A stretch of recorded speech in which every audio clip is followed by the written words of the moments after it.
Welcome back to Camp Pendleton for the men's obstacle course. I'm Sean Woodland alongside CrossFit Radio's Justin Judkins, and we are ready for the 4 semifinal heats, the winner of each heat advancing to the finals. In Heat 1, from nearest to furthest on your screen, Kenneth Leverich. Next to him is Gabe Subri, Kyle Kasperbauer is in lane 3, and Guido Trinidad in lane 4. And it's Kenneth Leverich over that log first as he opens up a lead and approaches the 7-foot wall. Leverich over first, trying to hold off Kyle Kasperbauer in the red shirt, who is charging hard. Leverich over the wall first. Kasperbauer slips and stumbles, and that costs him precious seconds. And there goes Leverich, cruising to a win. An impressive display of athleticism. Kenny Leverich advances to the championship round. Let's hear from him now.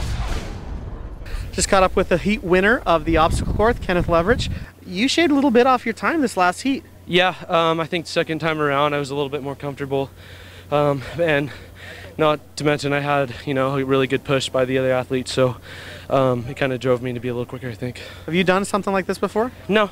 Well, I guess inside the gym, and everyone was always telling me to like quit it, stop, you're gonna hurt yourself, but just something I just enjoy doing. I like this kind of like, it's like my little playground, I guess.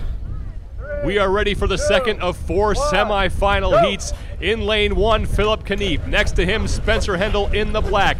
Nate Schrader is in lane 3, and Dan Bailey on the outside in lane 4. And Spencer Hendel making quick work so far of the early obstacles, and he is opening up a huge lead. Hendel onto the wall, easily over that, and it's looking like Spencer Hendel will cruise to a victory. The 5-foot log, all he has left, and it should be smooth sailing for Hendel. You know, he is a taller athlete, and some of these taller athletes have a slight advantage simply because of the height of some of these obstacles. And he's got to be a favorite heading into that championship round after that performance. Spencer Hendel just won his heat in the second round of the obstacle course. Where did you make up the time on that? The difference is made or broken on that. On the first pull? On the not on the cowboy turn. It's the descending bar. Like the parallel bars that you have to raise yourself up on? Yep. So what's the strategy to go faster on that? So far, I've just been leaping as far as I can, grabbing, tucking one leg, just going. You ever rub butter on the poles to make you just slide right down? I do. I might have a little extra glide in between my shorts, but from the triathlon. Why don't you just save that for the next round? Yeah, Good job. There we go. So Spencer Hendel will join Kenneth Leverich in the final heat. We are now set for Heat 3 of 4 in the semifinals. Graham Holmberg in lane 1. Next to him is Asia Bartow, Patrick Burke in lane 3, and Chris Spieler, who is still able to compete after a tough time in event number 1, is in lane 4. It's Patrick Burke in lane 3, opening up a little bit of a lead on Grant Holmberg. Burke to the wall first. Holmberg right on his heels. Now to the 5-foot log. We see some athletes have trouble with this, and Holmberg slips, not able to get over, and Patrick Burke has now opened up a lead, and barring a disaster, he should be able to join Leverich and Hendel in the finals. You know, Sean, no surprise there. He is a former Marine. He has run this course before. Patrick Burke, he just won his heat in the second round. What's the key to doing the obstacle course efficiently and fast? Don't slip. What's the second key? Is there something specific that you can do? Yeah, you just keep on leaning forward, and get one obstacle down and go to the next.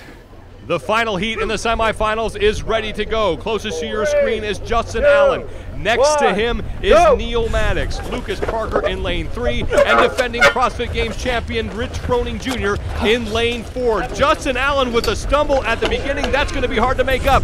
Lucas Parker has taken the lead. He is first over the log and on his way to the wall. Close behind him, Neil Maddox in the black, Rich Froning in the red. They are right behind Lucas Parker, who is trying to hold on to this lead to the 5-foot log, and Parker struggling to get over, and Maddox and Froning have caught him. Froning, Maddox, and Parker all neck and neck as they go to the final 4 jumps, and there will be a sprint to the finish. Parker is down. It's between Froning and Maddox. Maddox strips, and Rich Froning Jr. is on to the finals.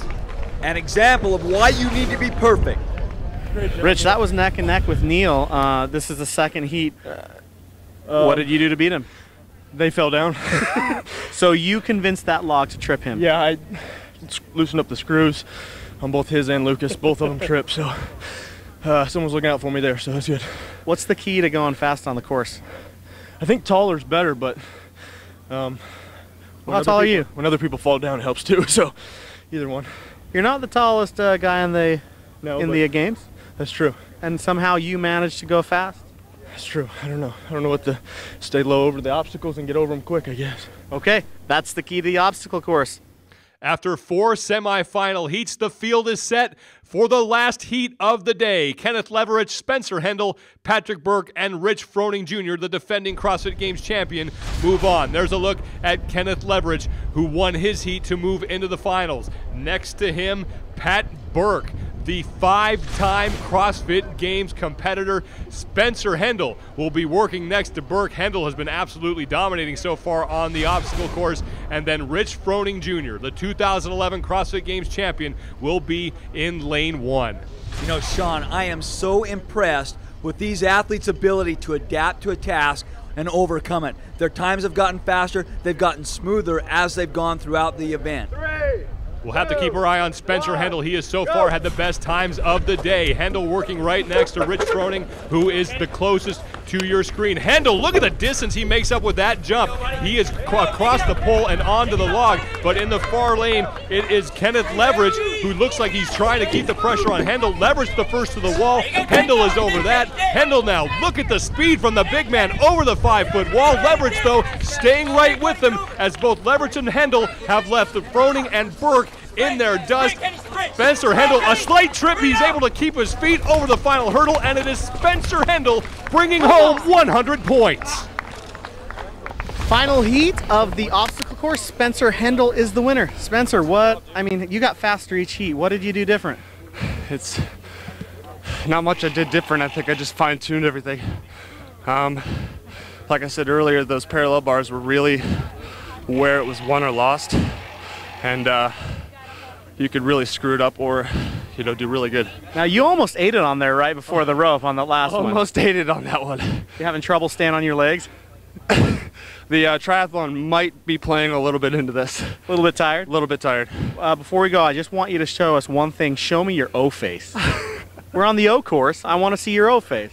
Last year you told me to show me your monkey face, and I got crap for that for a year. Well, another year of crap.